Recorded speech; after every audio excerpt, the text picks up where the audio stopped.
सभी को नमस्कार। मैं एस यादव किलोल एक बार फिर आपके साथ शैक्षिक प्रबंधन।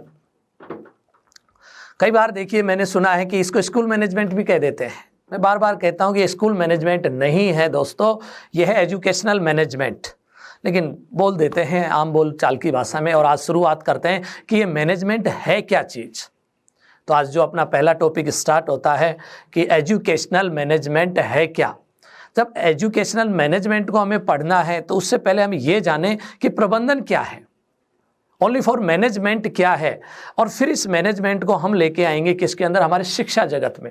और जब शिक्षा में इस मैनेजमेंट को लेके आएंगे तो ये बन जाएगा हमारा शैक्षिक प्रबंधन या एजुकेशनल मैनेजमेंट। तो देखिए, अगर मैनेजमेंट की हम बात करें तो मैनेजमेंट जो शब्द है, ये शब्द उद्योग और व्यापार जगत से लिया गया है। उसके बाद ये मैनेजमेंट किस में आ जाता है, हमारे शिक्षा में। और आज तो देखिए जीवन बिना मैनेजमेंट के होता ही नहीं है। आप लोग पढ़ने के लिए आते हैं तो सबसे पहले मैनेज करते हैं कि मुझे पढ़ना कहाँ पर है। दूसरा, आप ये मैनेज करते हैं कि मुझे कौन सी पुस्तक से पढ़ना है। आप मैनेज करते हैं कि बेस्ट टीचर कौन सा है, मुझे कौन से टीचर से पढ़ना है। क्योंकि सीधा सा है, जब आप कपड़े खरीदने जाते हो तो एक ब्रांडेड कपड़े खरीदने की कोशिश करते हैं। तो उसी के साथ साथ देखिए, आज देखिए अगर हम व्याख्याता भर्ती की बात करें, प्राध्यापक भर्ती की बात करें, तो आज आपके सामने है कि मेरे लिए जैसे क्लॉथ कपड़े महत्वपूर्ण थे जो मेरे शरीर की शोभा बढ़ा रहे हैं, वैसे ही मेरे लिए एजुकेशन भी मेरे शरीर की शोभा बढ़ाएगी। और हर जगह आपकी एजुकेशन देखिए दिखाई देगी। अगर आप एजुकेटेड हैं तो सीधा सा है कि आप कौन से गुरु से पढ़ रहे हैं और आपको सही दिशा दिखाने वाला व्यक्ति कौन है। तो इसलिए आपको मैं एक ही सलाह दूंगा, एक अच्छे व्यक्ति का भी चयन कर लेना जो आपको सही सलाह दे सके। क्योंकि सलाह तो कई बार हमें ऐसे भी मिल जाती है, लेकिन वास्तविकता में जो हमें जीवन में उजाला दे वही व्यक्ति हमारे लिए एक तरह से मार्गदर्शक हो सकता है। तो आज की हम शुरुआत करते हैं। तो सबसे पहले देखते हैं प्रबंधन। चलो, मैनेजमेंट, जैसा कि मैंने अभी आपको बताया था, जो मैनेजमेंट है इसकी यदि हम बात करें मैनेजमेंट की, तो देखिए प्रबंधन जो शब्द है या मैनेजमेंट जो शब्द है कहां से लिया गया, उद्योग जगत से। उद्योगों में चलता था ये पाठ देखिए, फिर उसके बाद व्यापार में आया और उस यहीं से अब हम इसे किस में ले आए, हमारे शिक्षा में भी ले आए। अब शिक्षा में ले आते हैं तो ये बन जाता हमारा शैक्षिक प्रबंधन। शैक्षिक प्रबंधन पढ़ने से पहले हम पढ़ रहे हैं केवल प्रबंधन। उसके लिए मैं एक डायग्राम लेके आया हूं, आप देख रहे होंगे ये डायग्राम को। जरा ध्यान से देखिए इस डायग्राम को। इसके अंदर देखिए 5 व्यक्ति हैं और एक हाथी है। और 5 व्यक्तियों को देखिए, ये जो व्यक्ति है 5 अंधे हैं, इनको दिखाई नहीं दे रहा, या हम कहते हैं इनकी आंखों पे पट्टी बंधी हुई है। और इनसे कहा गया कि इन 5 व्यक्तियों को, एक व्यक्ति को हाथी की सूंड को पकड़ा दिया गया है, एक व्यक्ति को कान, एक व्यक्ति को उसको देखिए पीठ को, और एक व्यक्ति जो है देखिए उसके पैर को, एक व्यक्ति इसकी पूंछ को पकड़े हुए है। अब 5 अंधे व्यक्तियों से पूछा कि बताओ आपके हाथ में क्या है। एक ने देखिए पूंछ को देखा तो इन्होंने कहा कि ये तो विशाल काय कोई मगरमच्छ जैसा है। हो सकता है कुछ भी कहा हो, केवल हम एक कल्पना कर रहे हैं। इस व्यक्ति से पैर वाले से पूछा तो इन्होंने कहा कि ये तो बहुत बड़ा क्या है, एक स्तंभ सा है। पीठ वाले ने कहा ये तो मुझे बहुत बड़ा खाल का एक मस्क सा नजर आता है। इसी तरह से देखिए सूंड वाले व्यक्ति से पूछा तो इन्होंने कुछ और बताया, कान वाले से पूछा तो कुछ और बताया। लेकिन था क्या, एक एलिफेंट हाथी। लेकिन इसे 5 लोगों ने 5 तरह से क्या कर दिया, परिभाषित कर दिया हाथी को। ऐसे ही मैनेजमेंट है। मैनेजमेंट की भी सही रूप में परिभाषाएं नहीं है। इसे भी जितने व्यक्तियों ने मैनेजमेंट के ऊपर कार्य किया, सभी व्यक्तियों ने अपने अपने तरीके से इसको परिभाषित करने की कोशिश की है। लेकिन फिर भी हम परीक्षा की दृष्टि से इसे देखेंगे कि वास्तव में मैनेजमेंट है क्या और मैनेजमेंट में क्या कार्य किए जाते हैं, इसकी पूरी संकल्पना को हम समझेंगे। तो सबसे पहले अब हम शुरुआत करते हैं, देखिए अपने इसके अंदर प्रबंधन का अर्थ। प्रबंधन को देखिए अंग्रेजी में कहा जाता है मैनेजमेंट, और मैनेजमेंट है देखिए इसी शब्द को भी तोड़कर देखिए इसको परिभाषित करने की कोशिश की गई है। तो सबसे पहले आता है मैनेज, फिर आता है मैन, और फिर आता है टैक्टफुल।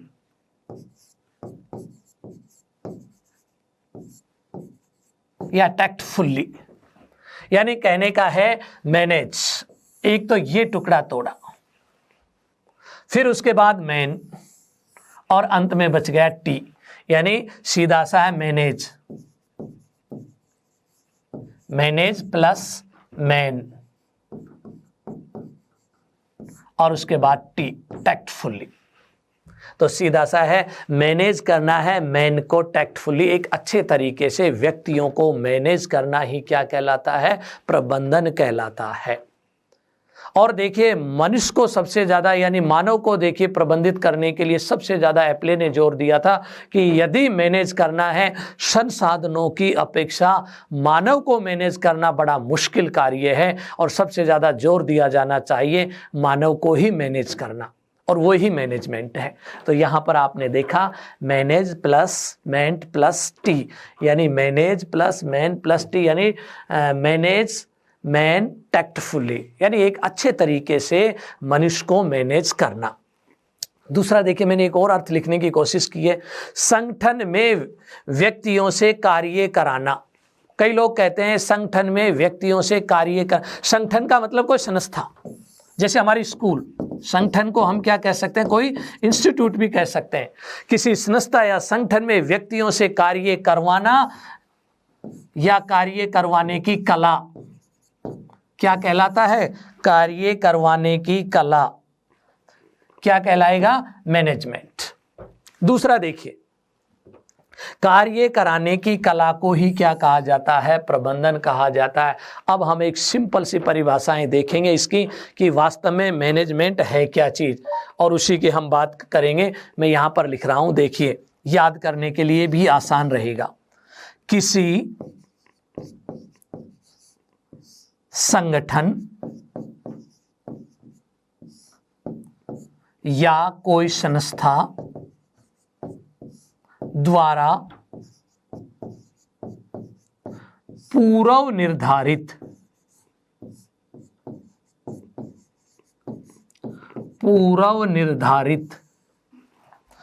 किसी संगठन संस्था द्वारा पूर्व निर्धारित लक्ष्य गोल को प्राप्त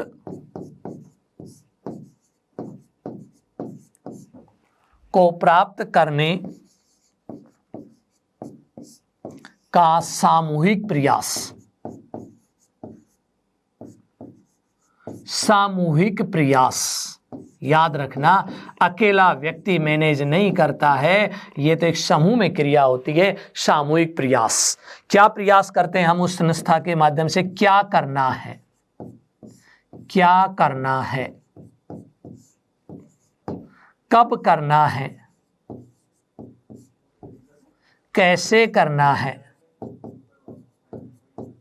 कहाँ करना है, और प्रत्येक व्यक्ति अपने जीवन में मैनेज करना है। आपने भी मैनेज किया, देखिए मुझे किस ऐप पर पढ़ना है, किस टीचर से पढ़ना है, ऑफलाइन अगर क्लास लेनी है तो मुझे कहाँ लेनी है, सब मैनेज किया। मुझे रहना है तो रहने के लिए मुझे रूम लेके रहना चाहिए या अपने पीजी में रहना चाहिए, अपने घर रहना चाहिए, तो सारी चीज़ें मैनेज करते हो। अगर आपको लाइब्रेरी ज्वाइन करनी है तो किस लाइब्रेरी को ज्वाइन करना ज़्यादा अच्छा रहेगा। तो यानी प्रत्येक व्यक्ति अपने जीवन में यानी कोई भी कार्य करने से पहले क्या करता है, कोई भी लक्ष्य को प्राप्त करने से पहले क्या करता है? मैनेज करता है, और उसी मैनेज को हम कहते हैं मैनेजमेंट। तो सीधा सा किसी संस्था संगठन द्वारा पूर्व निर्धारित लक्ष्यों को प्राप्त करने का सामूहिक प्रयास या सामूहिक प्रक्रिया। क्या करना है, कब करना है, कैसे करना है, क्या कहलाता है? प्रबंधन कहलाता है। इस प्रबंधन को देखिए परिभाषित करने के लिए कई विद्वानों ने अपनी अलग अलग परिभाषा भी दी है, लेकिन हम देखिए यहाँ जो प्रबंधन जो करते हैं, किनका करते हैं? बहुत सारे तत्व हैं। प्रमुख रूप से तो दो तत्व हमारे पास आते हैं जिनको हम मैनेज करने की कोशिश करते हैं। प्रबंधन के यदि हम तत्व की बात करें, दो भागों में हम बांटते हैं। एक तो होता है मानवीय संसाधन और दूसरा होता है भौतिक। भौतिक के अंदर देखिए काफी चीजें आ जाती हैं, मानवीय संसाधन और भौतिक संसाधन, इनको मैनेज किया जाता है। मानवीय संसाधन के अंदर तो देखिए कार्मिक हो जाते, कर्मचारी हो जाते, भौतिक संसाधनों में वित्त भी इसी में आ जाता है। भूमि अगर आपको मैनेज करनी है तो भूमि भी है, कोई संस्था का निर्माण करना है तो वो भी इसमें आ जाएगा। उसके अलावा निर्णय लेना है तो किस में आएगा? मानवीय। पैसों की बात करें तो किस में आ जाएगी? इसमें बिल्डिंग है हम आपके पास, कोई स्टैंड का निर्माण करना है, कंप्यूटर लैब का निर्माण करना है, ये सब अपनी किस में आ जाते हैं? भौतिक संसाधनों में आ जाते हैं। इन सबको मैनेज करना किसके लिए मैनेज करते हैं? पूर्व निर्धारित लक्ष्य को प्राप्त करने के लिए। आपको क्या करना है उसका पहले लक्ष्य निर्धारित करना पड़ेगा, उसको प्राप्त करने के लिए कोशिश की जाती है। कुछ विद्वानों द्वारा देखिए परिभाषाएं दी गई है, लेकिन उन परिभाषाओं से पहले कुछ महत्वपूर्ण क्वेश्चन मैं आपको याद दिलाना चाहूंगा। और देखिए, अगर हम महत्वपूर्ण क्वेश्चनों की बात करें तो प्रबंधन के पिता किसको कहा जाता है? पहला क्वेश्चन, वैज्ञानिक प्रबंधन के जन्मदाता कौन है? उसके बाद तीसरा क्वेश्चन बहुत ही महत्वपूर्ण है, प्रबंधन के क्षेत्र में भविष्य का प्रबंधन किसे कहा जाता है? किसे देखिए प्रबंधन का हाईवे, किसे प्रबंधन की आत्मा, किसे प्रबंधन का हृदय, किसे प्रबंधन का इंजन? ऐसे बहुत सारे तथ्य हैं। भारत में प्रबंधन के जनक, प्रबंधन के कार्यों का वर्गीकरण करने वाले, ऐसे कितने क्वेश्चन आएंगे और एक एक करके मैं आपको सारे क्वेश्चनों की बात करूंगा और उनको धीरे धीरे इन परिभाषाओं के माध्यम से क्लियर भी करने की कोशिश करूंगा। लेकिन यदि हम देखते हैं परिभाषाओं से पहले प्रबंधन को देखिए क्या माना गया है? एक प्रक्रिया माना गया, प्रोसेस माना गया। प्रबंधन एक व्यवसाय के रूप में है, प्रबंधन एक अनुशासन के रूप में भी परिभाषित किया है। यानी मेरा कहने का मतलब है कि ये जो डायग्राम आप देख रहे थे, इन अलग अलग व्यक्तियों ने अलग अलग रूप से परिभाषित किया। एक ने तो किसके रूप में परिभाषित कर दिया? प्रक्रिया के रूप में, कि प्रबंधन क्या है? एक प्रक्रिया। एक ने कह दिया प्रबंधन क्या है? एक व्यवसाय है। एक ने कह दिया प्रबंधन क्या है? सार्वभौमिक है। एक ने कह दिया कि ये तो डिसिप्लिनरी, अनुशासिक। एक ने कह दिया कि आर्थिक तत्वों का है। अलग अलग लोगों ने अलग अलग तरह से इसे परिभाषित करने की कोशिश की है और उन्हीं परिभाषाओं को अब हम देखेंगे एक एक करके परिभाषा, और यहां से कुछ क्वेश्चन होंगे जिन्हें आप नोट भी कर लेना। सबसे पहले पीटर ड्रैकर के अनुसार, पीटर ड्रैकर को देखिए कहा जाता है प्रबंधन का जन्मदाता। ये महत्वपूर्ण क्वेश्चन आता है आपका, एक प्रबंधन का पिता, जनक या जन्मदाता किसको कहा जाता है? पीटर ड्रैकर को कहा जाता है। क्यों कहा जाता है? पीटर ड्रैकर की यदि हम बात करें तो इन्होंने देखिए अपनी किताब के अंदर 1854 में इन्होंने एक किताब लिखी थी पीटर ड्रैकर ने, जिसका नाम था द प्रैक्टिस ऑफ मैनेजमेंट। कौन सी किताब लिखी थी? 1854 में इन्होंने द प्रैक्टिस ऑफ मैनेजमेंट। और उसके अंदर इन्होंने जो सबसे ज्यादा जोर दिया था वो किस पर जोर दिया था? उद्देश्यों द्वारा प्रबंधन पर। इन्होंने ये कहा था अपनी किताब में, द प्रैक्टिस ऑफ मैनेजमेंट में कहा था, 1854 में जो किताब लिखी उनमें कहा था जो प्रबंधन होता है उससे पहले उद्देश्य का निर्धारण होना चाहिए और उस उद्देश्य को प्राप्त करने के लिए ही हम प्रबंधन करते हैं। इसलिए इंग्लिश में भी लिखा है मैनेजमेंट बाय ऑब्जेक्टिव्स। कई बार ये पूछ लिया जाता है MBO क्या है? Management by objectives.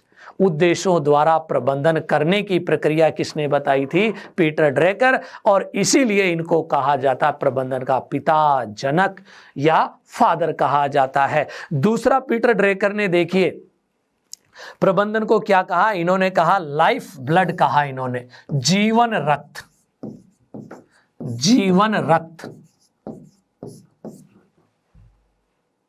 क्या कहा इन्होंने? जीवन रक्त कहा। क्यों कहा इन्होंने देखिए जीवन रक्त?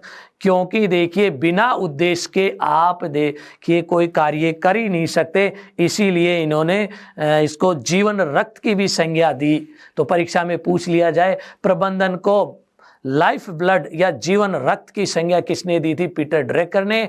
MBO किसने दिया? पीटर ड्रैकर ने। और इसीलिए इनको प्रबंधन का पिता या जनक कहा जाता है। और देखते हैं, देखिए अगली परिभाषा, विलियम लुईक। इन्होंने बहुत अच्छी परिभाषा दी, पहले मैं पढ़ लेता हूं फिर बात करते हैं। प्रबंधन से किसी संस्था से मानवीय एवं भौतिक संसाधनों के प्रभावपूर्ण उपयोग, सीधा सा है। अगर आ जाए इफेक्टिव, देखिए यूटिलाइज, देखिए आपके पास कोई भी संसाधन है, उन संसाधनों का आप सब उपयोग करते हैं, लेकिन एक व्यक्ति ऐसा भी होगा जो उसका इफेक्टिव यूटिलाइज करेगा। संसाधनों का इफेक्टिव यूटिलाइज करना ही मैनेजमेंट कहलाता है। कौन कहता है? William Louis. इफेक्टिव यूटिलाइज करना, प्रभावपूर्ण, क्योंकि मैनेज तो सब करते हैं हर व्यक्ति, लेकिन एक को हम कह देते हैं, दो लोग हैं जो मैनेज कर रहे हैं, दो स्कूल चला रहे हैं लोग, देखिए एक स्कूल को हम कहते हैं इसका मैनेजमेंट बहुत अच्छा है, एक को कहते हैं इसका मैनेजमेंट बेकार है। इसका मतलब संसाधन तो दोनों को बराबर थे, लेकिन एक का इफेक्टिव यूटिलाइज था और एक का अनइफेक्टिव यूटिलाइज। कौन? विलियम लुइस कहते हैं। देखिए आगे चलते हैं। रॉस मूरे के अनुसार, रॉस मूरे साहब बहुत ही अच्छी बात करते हैं, प्रबंधन से आस निर्णय लेना। प्रबंधन का आशय किससे बना? यानी मूरे ने सबसे ज्यादा जोर दिया था डिसीजन मेकिंग, निर्णय लेना अपने आप में एक महत्वपूर्ण कड़ी है, और इसीलिए प्रबंधन का भविष्य किसको कहा जाता है? निर्णय को कहा जाता है। प्रबंधन का भविष्य, प्रबंधन का भविष्य कहा जाता है। क्यों कहते हैं? क्योंकि जैसा आप निर्णय लेंगे आगे का भविष्य उसी पर निर्भर करेगा, इसलिए प्रबंधन का भविष्य कहा जाता है किसको? निर्णय लेना। काफी परिभाषाएं हैं, देखिए महत्वपूर्ण परिभाषाएं मैं लेके आया। कुंटज के अनुसार, हेराल्ड कुंटज, इन्होंने प्रबंधन पर अच्छा कार्य किया। इनकी भी परिभाषा देखिए, प्रबंधन एक औपचारिक, औपचारिक का मतलब होता है नियमबद्ध या क्रमबद्ध कार्य करने को। प्रबंधन एक औपचारिक रूप से संगठित समूह के कार्य करवाने और उनके साथ कार्य करने की कला है। यानी किसी संगठन में जो लोग हैं उन लोगों के से कार्य करवाना और उनके साथ कार्य करना। भाई एक तो उनके साथ कार्य करना और एक उनसे कार्य करवाने की कला को क्या नाम दिया उन्होंने कहा प्रबंधन। लेकिन कैसे कार्य हो? नियमबद्ध, क्रमबद्ध रूप से, औपचारिक रूप से कार्य होने, अनौपचारिक की बात नहीं कही है कुंटज ने। फिर देखिए बहुत ही महत्वपूर्ण, जिन्हें शॉर्ट में कहा जाता है FW टेलर। याद रखना ये महत्वपूर्ण नाम है। क्यों है महत्वपूर्ण? क्योंकि इन्होंने पहले परिभाषा और फिर मैं महत्वपूर्ण जो इनकी जो बात थी वो चीज भी आपको बताऊंगा। क्योंकि इन्होंने वैज्ञानिक प्रबंधन का जन्म दिया। वैज्ञानिक प्रबंधन का, विज्ञान का मतलब होता है क्रमबद्ध अध्ययन की बात, और क्रमबद्धता की बात करने वाले पहले व्यक्ति थे FW टेलर, और इसीलिए इनको कहा जाता है वैज्ञानिक प्रबंधन के पिता। तो एक और ही महत्वपूर्ण क्वेश्चन आता है, और एग्जाम की दृष्टि से देखिए, वैज्ञानिक प्रबंधन के पिता, प्रबंधन के पिता या जनक। केवल प्रबंधन के जनक तो हमने माना था पीटर ड्रेकर को, उद्देश्यों के कारण, ब्लड, रक्त के कारण, ब्लड वो लाइफ ब्लड के कारण, और लेकिन इन्होंने वैज्ञानिकता पर बहुत ज़्यादा जोर दिया, क्रमबद्ध अध्ययन पर काफ़ी जोर दिया, सिस्टेमेटिकता पर काफ़ी देखिए जोर दिया। इसीलिए इनको कहते हैं वैज्ञानिक प्रबंधन के पिता। और इन्होंने वैज्ञानिक प्रबंधन को कैसे परिभाषित किया है, इनकी परिभाषा देखिए, प्रबंधन एक कला है। बिल्कुल सही बात है, कला का मतलब होता है एक तरीका है जिसके माध्यम से पहले यह जाना जाता है कि आप क्या करना चाहते हैं। देखिए पहला क्वेश्चन, क्रमबद्धता की बात की, आप क्या करना चाहते हैं, क्या करने का मतलब आपका उद्देश्य क्या है भाई। आगे फिर यह निश्चित किया जाता है कि इस इच्छित बात, यानी जो आपका लक्ष्य है वो आपकी इच्छित बात को सबसे अच्छे और सबसे मितव्ययतापूर्ण ढंग से लोगों द्वारा कैसे किया जाए। सीधा सा है, क्या करना है, कैसे करना है, किनसे करवाना है, इन सब प्रश्नों का उत्तर देने वाले कौन थे? FW टेलर महोदय। और इसीलिए इनको कहा जाता है वैज्ञानिक प्रबंधन के जनक। कौन थे? F.W. टेलर, ये भी एक देखिए प्रबंधन के क्षेत्र में कार्य करने वाले व्यक्ति। और यहाँ से भी एक क्वेश्चन, अगला देखिए हम क्वेश्चन की बात करते हैं प्रबंधन की परिभाषाओं में। देखिए अगली परिभाषा आती है हेनरी फियोल के अनुसार, बहुत महत्वपूर्ण। हेनरी फियोल ने देखिए अपनी परिभाषा के लिए शॉर्ट में याद करने के लिए बताया POCCC, ये 5 शब्द काम में लिए थे इन्होंने। और पूछा जाता है POCC के जन्मदाता कौन है? हेनरी फियोल, पहली बात। दूसरा क्वेश्चन पूछा जाता है इस सी का अर्थ क्या है, इस सी का अर्थ क्या है, इस सी का अर्थ क्या है, ओ का अर्थ क्या है और पी का अर्थ क्या है, यानी इन 5 के। और इन 5 को ही इन्होंने परिभाषा में भी बताया है। प्रबंधन से अर्थ पूर्वानुमान लगाना, पहला इन्होंने बताया प्लानिंग, योजना। दूसरा इन्होंने बताया ऑर्गेनाइजेशन, बनाना, संगठन। तीसरा इन्होंने देखिए निर्देश करना। और उसके बाद देखिए समन्वय, कोऑर्डिनेशन करना। और अंत में इन्होंने बताया कंट्रोल करना। इसी को मैंने डायग्राम में भी बताया है POCC को। तो पहला देखिए जो हमारा जो अर्थ आता है जिसका नाम है प्लानिंग, और प्लानिंग को हम क्या कहते हैं? नियोजन या योजना। या मैं इसमें भी लिख देता हूं, ये ज्यादा बढ़िया रहेगा। इसी के अंदर सबसे पहले देखिए उन्होंने क्या बताया? प्लानिंग, योजना, योजना, प्लानिंग। दूसरे नंबर पर ओ का जो अर्थ बताया था ऑर्गेनाइजेशन, संगठन। नंबर 2। उसके बाद देखिए तीसरे नंबर पर उन्हें बताया गया था कोऑर्डिनेशन, तीसरे नंबर पर। और कोऑर्डिनेशन को देखिए हम हिंदी में क्या कहते हैं? निर्देश। ये सीखा कोऑर्डिनेशन, समन्वय, समन्वय। और उसके बाद देखिए कोऑर्डिनेशन के बाद देखिए अगला देखिए अपना जो सी जो उन्होंने दिया था वो था कमांडिंग। और कमांडिंग का अर्थ होता है निर्देश,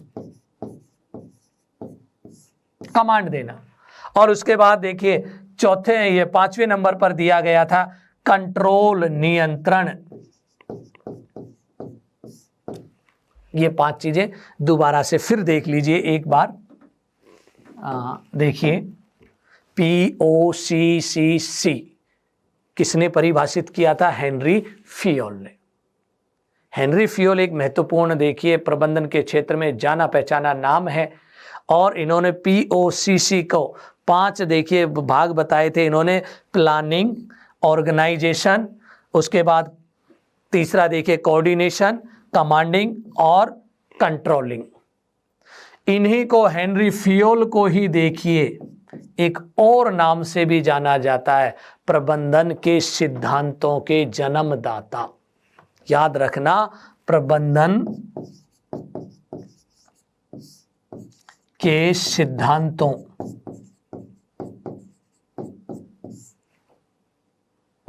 का जन्मदाता, जन्मदाता या पिता, फादर। देखिए प्रबंधन की थ्योरी। और इन्होंने प्रबंधन के कितने सिद्धांत दिए? 14 सिद्धांत दिए।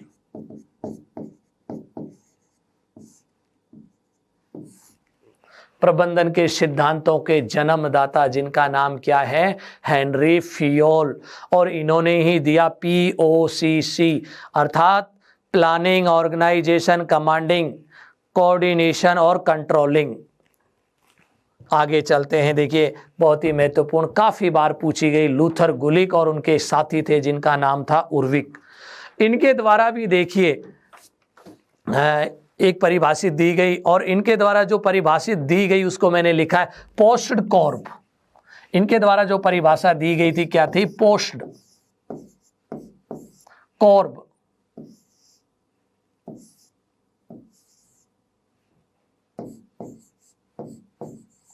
इस परिभाषा के अंदर कितने शब्द हैं? 1 2 3 4 5 6 7 8। कितने बताए गए हैं इसमें? 8 बताए गए हैं। देखिए कितने बताए गए हैं? 8। लेकिन 8 नहीं है, 7 ही है। याद रखना, ये एक साथ है कोऑर्डिनेशन। कोऑर्डिनेशन को कैसे लिखा है? CO। पोर्ट्स कॉर्ब, और पोर्ट्स जो कॉर्ब है, जैसे आपने देखा हेनरी फ्योल ने 5 बताए, इन्होंने कितने बताए? 7 तत्व बताए हैं इसके लिए अपनी परिभाषा में। इनके साथी कौन थे? उर्विक। क्या क्या बताए इन्होंने? 7। और देखिए पहले मैं इनका अर्थ यहाँ पर बता देता हूँ, उसके बाद हम देखेंगे और आगे। चलो देखते हैं। सबसे पहले इन्होंने बताया P फॉर प्लानिंग, यानी नियोजन। हेनरी फ्योल के अनुसार प्लानिंग। दूसरा देखिए इन्होंने जो बताया है O का मतलब ऑर्गेनाइजेशन, संगठन। तीसरे नंबर पर देखिए इन्होंने बताया S फॉर स्टाफिंग, नियुक्ति। और 4 नंबर पर बताया इन्होंने डायरेक्टिंग, निर्देश। और 5वें नंबर पर देखिए जो इन्होंने बताया है कोऑर्डिनेशन, समन्वय। और 6ठे नंबर पर बताया इन्होंने रिपोर्टिंग, प्रतिवेदन।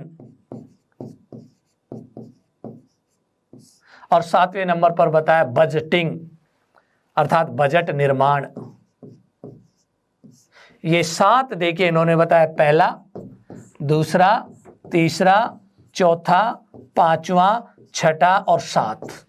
लेकिन वर्ड कितने इसमें? 8 हैं इसमें वर्ड। यदि आप देखोगे ये एक ही है, CO, और इसे कहा जाता है पोस्ट कॉर्प। बताने वाले कौन थे इसके अंदर? लूथर गुलिक व उर्विक। ज्यादातर देखिए इसको यदि हम देखें तो लूथर गुलिक महोदय का ज्यादा नाम आता है, और उन्होंने एक किताब लिखी थी 1937 में। उस किताब का नाम था प्रशासन विज्ञान, यानी एडमिनिस्ट्रेशन साइंस। उसके अंदर इसका जिक्र किया था इन 7 तत्वों का, और वहां उन्होंने इस चीज को बताया। और इन 7 तत्वों को जहां पर देखिए किया जाता है वही कहलाता है प्रबंधन। कौन कहते हैं? लूथर गुलिक और उर्विक महोदय कहते हैं कि ये जिसमें इन 7 चीजों का समावेश हो वही क्या है? वही है हमारा पोस्ट कॉर्प, अर्थात प्रबंधन। अब आपने काफी कुछ पढ़ा, परिभाषाएं। एक बार फिर मैं थोड़ा सा रिवाइज कर रहा हूं, जैसे मैं क्वेश्चन आपसे पूछूं। प्रबंधन का भविष्य किसे बताया था मैंने? प्रबंधन के जन्मदाता किसे कहा था? वैज्ञानिक प्रबंधन के जन्मदाता किसे कहा? POCC किसने दिया? प्रबंधन के सिद्धांतों के जन्मदाता किसे कहा? प्रबंधन के जन्मदाता किसे कहा? पोस्ट कॉर्प किसने दिया? ये सारे क्वेश्चनों को आप एक बार रिवाइज कर लीजिए और उन्हें याद रखना। आगे बढ़ते हैं। देखिए जितनी भी परिभाषाएं पढ़ी, उन परिभाषाओं से कुछ विशेषताएं निकल के आई हैं। मैंने सारी एक जगह लिपिबद्ध कर दी हैं ताकि उनको समझाने में और उनका सीक्वेंस आपके सामने रहे, और उन्हीं को मैं लिख के लाया हूं। देखिए प्रबंधन से अभिप्राय क्या है? दूसरे व्यक्तियों से कार्य करवाना, सीधा सा है। प्रबंधन का सीधा सा अर्थ होता है दूसरे व्यक्ति से कार्य कराने की कला ही क्या कहलाती है? प्रबंधन कहलाती है। सिंपल सी बात है। उसके बाद देखिए प्रबंधन अप्रत्यक्ष शक्ति है। मैनेजमेंट क्या दिखाई देता है? ये तो मस्तिष्क की उपज है जो दिमाग में चलता रहता है। इसलिए ये कैसा है? अमूर्त शक्ति है। प्रबंधन क्या है? अमूर्त होता है, जो दिखाई नहीं देता है। उसके बाद आता है प्रबंधन लक्ष्य परक प्रक्रिया। बिल्कुल सही है। MBO पीटर ड्रेकर ने कहा था, मैनेजमेंट बाय ऑब्जेक्टिव्स, लक्ष्य आधारित है। बिना लक्ष्य के मैं कहूं चलो मैनेजमेंट करो, आप किस चीज का करोगे भाई मैनेज? पहले कोई लक्ष्य तो दिया जाए। लक्ष्य है आपके सामने, व्याख्याता बनना, और कोई लक्ष्य ही नहीं होना चाहिए आपके सामने। आपका लक्ष्य, उस लक्ष्य के लिए आप जैसे संसाधन, मानवीय हो या भौतिक संसाधन, आप मैनेज करेंगे, आप सफलता के उतने ही नजदीक होंगे। यह गतिशील कार्य है। बिल्कुल सही है। गत्यात्मक, क्योंकि ये कोई स्थायी चीज नहीं है कि मैनेजमेंट पल पल बदलने वाला होता है, क्योंकि तुरंत निर्णय लेना पड़ता है। प्रबंधन की प्रकृति सार्वभौमिक और या व्यापक है। प्रबंधन हर लेवल पर होता है, छोटे से छोटे स्तर पर, मध्यम स्तर और उच्च स्तर पर। प्रत्येक स्तर पर देखिए मैनेज किया जाता है, इसलिए सार्वव्यापिक है ये। उसके बाद देखिए प्रबंधन की प्रकृति परिवर्तनशील। मैंने यही कहा था ये गतिशील है, अर्थात ये परिवर्तनशील है। प्रबंधन एक सामाजिक प्रक्रिया। बिल्कुल सही है, क्योंकि ये सहयोग से की जाती है, मिलजुल कर करते हैं।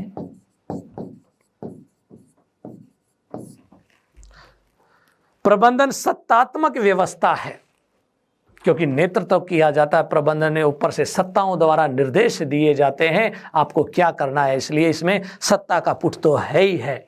और देखिए इसकी विशेषताएं, प्रबंधन प्रभावी नेतृत्व और प्रेरणा प्रदान करता है। बिल्कुल सही बात है। देखिए प्रबंधन बिना नेतृत्व और बिना प्रेरणा के संभव ही नहीं है। हमें व्यक्तियों से काम कराना है तो हम उसे मोटिवेट करते हैं और उनके लीडरशिप करते हैं, नेतृत्व करते हैं, आगे बढ़कर उस कार्य को उनको बताने की कोशिश करते हैं। संसाधनों का अनुकूलतम उपयोग, बिल्कुल सही बात है। संसाधनों का जितना मैक्सिमम हम यूटिलाइज कर सकते हैं उतना करना चाहिए। अगर हम मैक्सिमम यूटिलाइज नहीं करते तो इसका मतलब कमी किस में रहेगी, हमारे प्रबंधन में रहेगी। इसलिए अनुकूलतम उपयोग। और देखिए अगला, कार्य कराने का तरीका व्यवस्थित तथा अनुशासनात्मक होता है। तो यहां पर भी बात कही है, प्रबंधन कैसा है, व्यवस्थित कार्य कराने, और दूसरा अनुशासनात्मक, अनुशासन प्रदान करता है, डिसिप्लिनरी। फिर देखिए प्रबंधन एक कैसा है, परिणाम परक कार्य है। बिल्कुल सही है। प्रबंधन का जो हमारे उद्देश्य की प्राप्ति हो जाती है, इसका मतलब हमें उसका कोई ना कोई परिणाम मिलना चाहिए। फिर आता है संगठन का मस्तिष्क। प्रबंधन को क्या कहा जाता है, संगठन का मस्तिष्क। ये सवाल भी पूछ लिया जाता है। प्रबंधन क्या है, एक संगठन का मस्तिष्क है। संगठन क्या है, कोई भी संस्था, कोई भी संस्था या संगठन का मस्तिष्क किसको कहा गया है, मैनेजमेंट को, क्योंकि सारा काम किससे होता है, ब्रेन से होता है। वृद्धि का इंजन, प्रबंधन को वृद्धि का इंजन देखिए, एक अर्थशास्त्री हुए हैं जिनका नाम जोसेफ ए शुपिटर, और इन्होंने इसे क्या कहा, अर्थशास्त्री महोदय ने वृद्धि यानी ग्रोथ का इंजन कहा इसे। प्रबंधन बहु अनुशासनात्मक प्रक्रिया है। बहु अनुशासनात्मक का अर्थ होता है मल्टी डिसिप्लिनरी है ये, क्योंकि यहाँ पर कोई एक तरह का डिसिप्लिन काम में नहीं आता, अनेक तरह का डिसिप्लिन काम में आता है, इसलिए इसको कहा गया है मल्टी डिसिप्लिनरी। किसको कहा गया है, प्रबंधन को। ये सारी विशेषताएं थी आपके सामने, एक बार आप पढ़ेंगे, इन्हें दोहराएंगे तो याद हो जाएंगी ये चीजें। अब आता है प्रबंधन की प्रकृति। तो देखिए हम बात कर रहे हैं प्रबंधन की प्रकृति। प्रबंधन की प्रकृति में दो तीन चीजें पूछी जाती है, प्रबंधन कला है, प्रबंधन विज्ञान है, या विज्ञान और कला दोनों चीज है, इन सब चीजों पे। तो सबसे पहले आता है प्रबंधन की प्रकृति के अंदर हम लिखते हैं प्रबंधन एक कला है। तो सबसे पहले कला को हम अंग्रेजी में कहते हैं आर्ट। आर्ट क्या होती है भी, अगर हम कला की बात करें, कला क्या होती है। अच्छा, कला जन्मजात होती है क्या, चलो हम बात करते हैं, कला जन्मजात है क्या, व्यक्ति जन्म से लेके आता है क्या कला को, या अर्जित की जाती है कला, बताइए। आप भी सोच रहे होंगे कि क्वेश्चन अजीब सा दे दिया कि कला जन्मजात है या अर्जित की जाती है। कला जन्मजात होती है भाई दोस्तों, याद रखना एक चीज, केवल कला के गुण हो तो उन गुणों को हम प्रशिक्षण के माध्यम से, अभ्यास के माध्यम से परिमार्जित कर सकते हैं, परिष्कृत कर सकते हैं, लेकिन गुण पैदा नहीं कर सकते। जैसे किसी बच्चे, आप एक क्लास ले ली, उस क्लास में 40 बच्चे, 40 बच्चों को आप गाना गाने की प्रैक्टिस कराओ, अभ्यास कराओ सबको, क्या सब बच्चे सिंगर बन सकते हैं? जिन बच्चों में ये गुण है सिंगिंग का, उन बच्चों को ट्रेनिंग दी आपने, प्रशिक्षण दिया, वो तो सिंगर बन जाएंगे, और जिनमें ये गुण नहीं है तो वो कभी भी देखिए नहीं बन पाएंगे। ऐसे ही सभी व्यक्ति जो मार्कर पकड़ लेते हैं, आजकल आप देख रहे हो मल्टीमीडिया के ऊपर, चाहे पढ़ाना आए नहीं आए, मार्कर पकड़ के यूट्यूब चैनल बना के और पढ़ाना शुरू कर दिया। बहुत सारे ऐसे व्यक्ति भी हैं जिन्हें न विषय की जानकारी होती है, न पढ़ाने की कला होती है उनमें, क्योंकि शिक्षण कोई चाय का प्याला नहीं है, कोई भी आए और पी के चला जाए। और देखिए प्रबंधन, देखिए कोई इतना सिंपल नहीं किसी किताब को पढ़ के और आप कह दें कि मैं मैनेजमेंट करना सीख गया, नहीं। तो प्रबंधन एक कला है। कला का मतलब होता है कार्य करने का तरीका, कार्य करने का तरीका या कार्य कराने का तरीका, एक तरह से कला। और ये जो कला आती है हमें किससे आएगी, अभ्यास से। किससे आएगी, अभ्यास से। अभ्यास के, देखिए किसी चीज का अभ्यास होता है, उस अभ्यास के लिए हमें क्या लेना पड़ता है, प्रशिक्षण लेना पड़ता है, और प्रशिक्षण लेने से हमारे अंदर क्या आ जाती है, दक्षता आ जाती है। और ये दक्षता देखिए किस में बदल जाती है, कौशल में बदल जाती है, स्किल में बदल जाती है। और जब हम पारंगत हो जाते हैं तो देखिए हम उस चीज़ को, कार्य को बहुत ही सावधानी से कर देते, कोई गलती नहीं करते। तो हम कहते हैं इसको कार्य करने का तरीका आता है, इसको नहीं आता है, इसको पढ़ाना आता है, इसको पढ़ाना नहीं आता। इंटेलिजेंट होना अलग बात है, पढ़ाना अपने आप में एक कला है। इसी तरह प्रबंधन देखिए अपने आप में क्या है, कला है। कार्य कराना और कार्य करना दोनों चीजें इसमें शामिल होती हैं। इसलिए हम कहते हैं कला क्या है, जन्मजात गुण होता है व्यक्ति के अंदर, जिसे परिस्थितियों के अनुसार हम ढाल सकते हैं। इसलिए दूसरा एक शब्द कला क्या है, पारिस्थितिजन्य है, ये लिख रखा देखिए। कला क्या है, जन्मजात होती है, पारिस्थितिजन्य भी है और जन्मजात भी है। और इस जन्मजात गुण को हम अभ्यास और प्रशिक्षण और दक्षता के माध्यम से किस में बदल सकते हैं, कौशल में बदल सकते हैं। तो यही चीज थी अपने इसके अंदर कि कार्य करने का तरीका ही क्या कहलाता है, कला कहलाता है। तो प्रबंधन कला तो है ही, क्योंकि प्रबंधन ऐसे नहीं होता है कि आप किसी को मैनेजर डायरेक्टर बना दो और कहें कि आप काम करना शुरू करो, नहीं होगा ऐसा काम। उसके लिए देखिए ये सब चीज़ें जरूरी है। दूसरा आता है विज्ञान, साइंस। क्या प्रबंधन विज्ञान है? याद रखना दोस्तों, जब भी विज्ञान शब्द आए तो सबसे पहला आता सिस्टेमेटिक वर्क, क्रमबद्धता बहुत जरूरी होती है। विज्ञान की पहली सीढ़ी होती है क्रमबद्धता, सिस्टेमेटिक, और जिसमें क्रमबद्धता हो वो सब चीजें क्या होती है, विज्ञान होती हैं।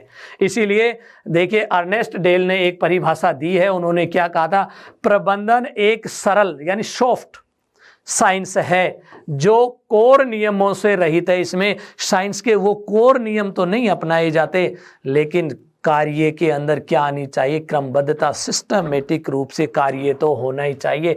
आप काम करने में पारंगत हैं लेकिन आप में विज्ञान का गुण नहीं है, तो देखिए जो कार्य पहले करना था वो बाद में करेंगे, जो बाद में करना था वो कार्य पहले कर देंगे। अगर आप में विज्ञान के गुण हैं, क्रमबद्धता है, तो देखिए कला और क्रमबद्धता दोनों मिल जाएं तो आप एक सफल मैनेजमेंट करने वाले बन सकते हैं। तो इसी तरह से हम देख रहे हैं इसके अंदर विज्ञान के अंदर क्या आते हैं, नियम, सिद्धांत। अभी आपने मैंने बताए थे प्रबंधन के सिद्धांत हेनरी फ्योल के 14, तो इसमें नियम और सिद्धांतों को भी शामिल किया जाए। कार्य और परिणाम पे भी ध्यान दिया जाए, कार्य व परिणाम। कार्य का मतलब सीधा सा है, आपने जो उद्देश्य निर्धारित किए उन उद्देश्यों को प्राप्त किया जाता है। इन दोनों के बीच में संबंध होना भी क्या है, विज्ञान। लेकिन कई विद्वान ये कहते हैं प्रबंधन न कला है न विज्ञान है, प्रबंधन कला और विज्ञान दोनों ही है। और कुछ परिभाषाएं हम देखते हैं, यहाँ रॉबर्ट एंड हिलकर्ट की परिभाषा काफी चर्चित है। प्रबंधन के क्षेत्र में कला एवं विज्ञान एक सिक्के के दो पहलू हैं, यानी दोनों चीज होती है। प्रबंधन में अकेली कला से काम नहीं चलता है, विज्ञान भी समाहित है। उसके बाद टेरी महोदय, ये भी देखिए प्रबंधन में काफी योगदान दिया टेरी महोदय ने। इन्होंने भी एक बात कही, प्रबंधन वैज्ञानिक एवं कलाकार दोनों है। यानी इन्होंने कहा ये साइंटिस्ट भी है और आर्टिस्ट भी है। किसने दी है परिभाषा, टेरी ने कहा। उसके बाद देखिए स्टोनर ने भी एक परिभाषा दी। उन्होंने कहा प्रबंधन आंशिक रूप से कला और आंशिक रूप से विज्ञान, आंशिक रूप से कला और आंशिक रूप से विज्ञान की बात कहने वाले कौन थे, स्टोनर। कि दोनों के आंशिक यानी थोड़े थोड़े पार्शियल गुण होने चाहिए दोनों के बीच में। इस तरह से ये आता है हमारे प्रबंधन की प्रकृति।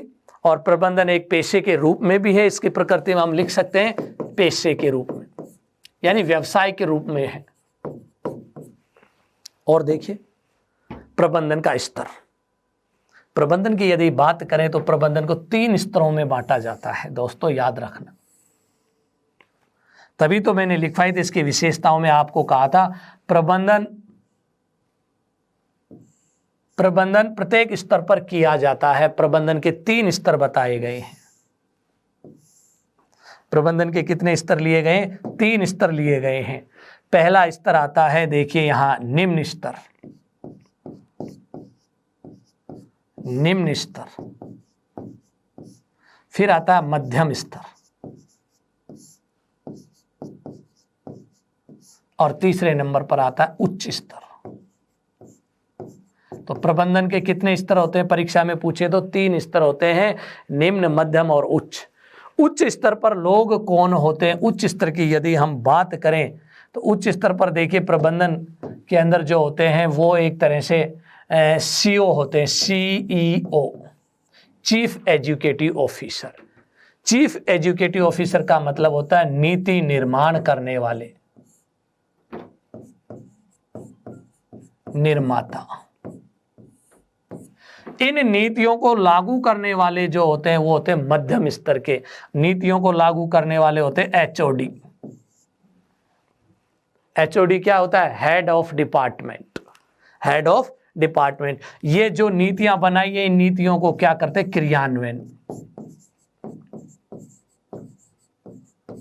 क्रियान्विति करने वाले होते हैं। और लास्ट सबसे नीचे जो स्तर पर जहां मैनेज किया जाता है वो होते हैं वर्कर। वर्कर्स होते हैं यहां पर, और ये इस कार्य को करते हैं।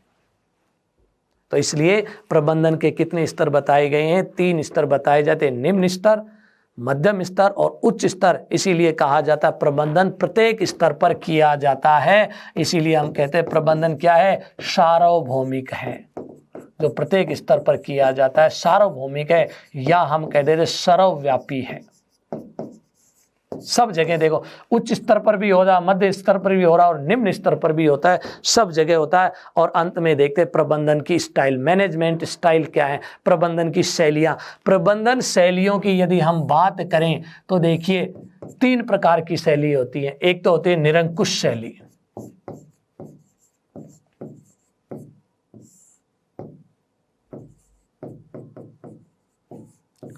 ये देखिए व्यक्ति विशेष के अंदर ही सारी सत्ताएं होती हैं, उसे कहा जाता है निरंकुश शैली।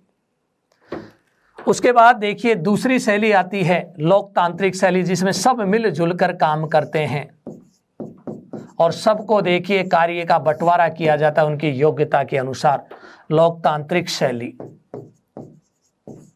और तीसरी होती है समन्वयकारी, इन दोनों का समन्वय।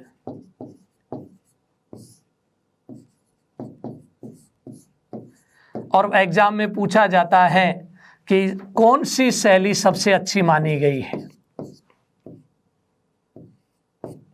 देखिए यहां व्यक्ति को कोई छूट नहीं होती है, मुख्य प्रशासक द्वारा देखिए यहां पर कार्य करवाया जाता है। यहां सभी मिलजुल के काम करते हैं। प्रजातांत्रिकवादी शैली है, सहयोगात्मक शैली है, मिलजुल कर सहयोग से कार्य किया जाता है। लेकिन समन्वयकारी में दोनों गुण होते हैं। कुछ जगह तो निरंकुश होती है तो कुछ जगह कैसी है? लोकतांत्रिक। इसलिए सबसे अच्छी कौन सी शैली को माना गया है?